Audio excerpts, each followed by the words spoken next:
Hey everybody, good evening.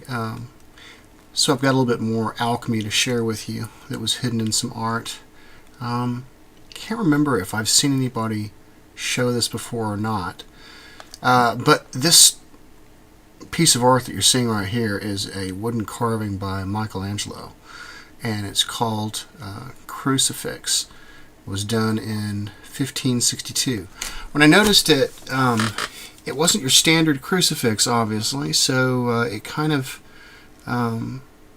made me start thinking. I'm like, why doesn't he have the rest of the crucifix there?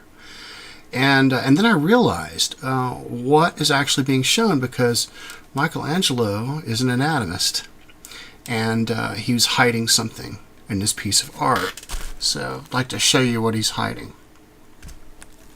It was a very effective way of doing it, because if he hadn't taken the arms off of the cross and the top off of the cross, I would have never realized what he had done here.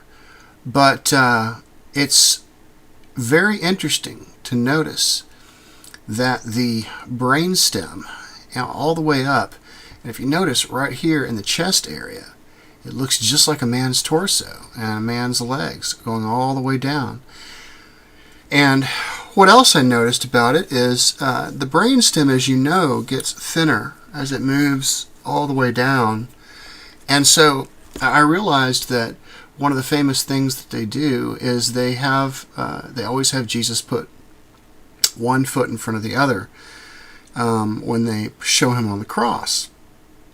And I think I know why now, because when you're trying to show that in alchemy, you can't show somebody with their legs apart. It wouldn't work for a brainstem. In fact, you would have to do it to where one leg is in front of the other.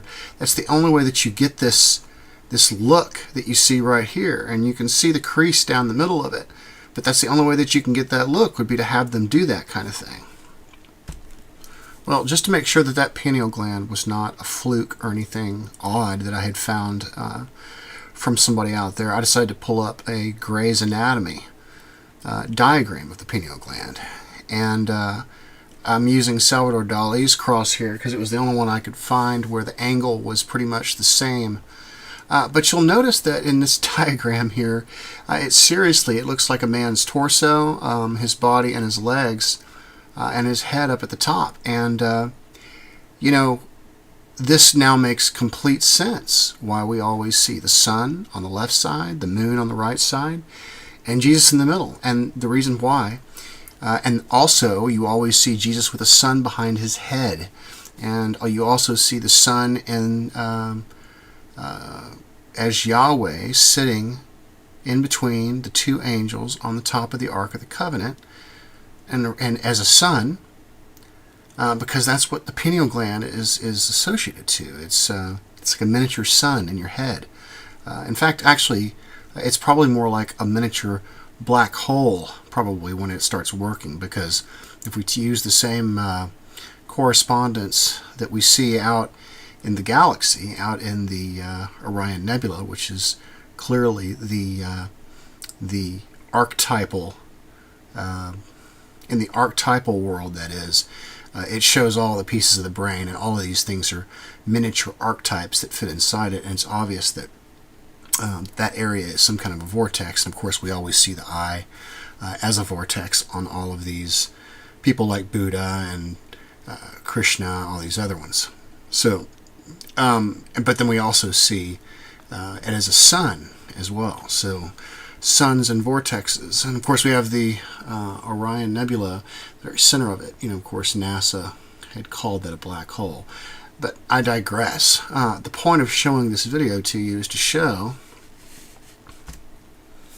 I have several instances of trying to take a look at this to see if it makes sense. And it looks like it makes complete sense. If you take a look at that brainstem, pineal gland, now you can see the way that the chest sticks out, the way the solar plexus dips in, the way the legs, see the way his legs are put together. His feet are put together at the end, because that's what produces that brainstem look. And this is completely obvious now to me. The sun on the left, the moon on the right, The sun is the masculine. It means the analytical. It means the left hemisphere of the brain. And the right is the right hemisphere of the brain. And if you were looking at the pineal gland, it would look, minus the extra stuff around it, it would look just like a man's torso, his man's body, with his legs put exactly the way that they're put, with his head right there. And anyways, I wanted to show this to you guys. You guys have seen my other alchemical analysis with the whole dome that you see inside churches with the crucifix underneath, showing the brain stem and the brain. But I wanted to show this to you guys because this is definitely what's going on here. This is what this whole sun and moon means. And if it hadn't been for Michelangelo showing me this thing without the arms of the cross on it, I think I have one more up here. Here's another one. So if he hadn't shown it to me like that, I mean, take a look at the way his solar plexus dips in. You can even see the outline of his stomach muscle. Even though this is an innie right here rather than an outie as far as the stomach muscles go, the lines and the shading is still the same. The shape of the torso, the hourglass body, the legs, the way they come together, everything. So anyways, I thought you guys might like to see this. And I'll be making another video here pretty soon because I wanted to put some exciting news out and then also kind of tell you guys what I'm doing. So y'all take care. Talk to you soon.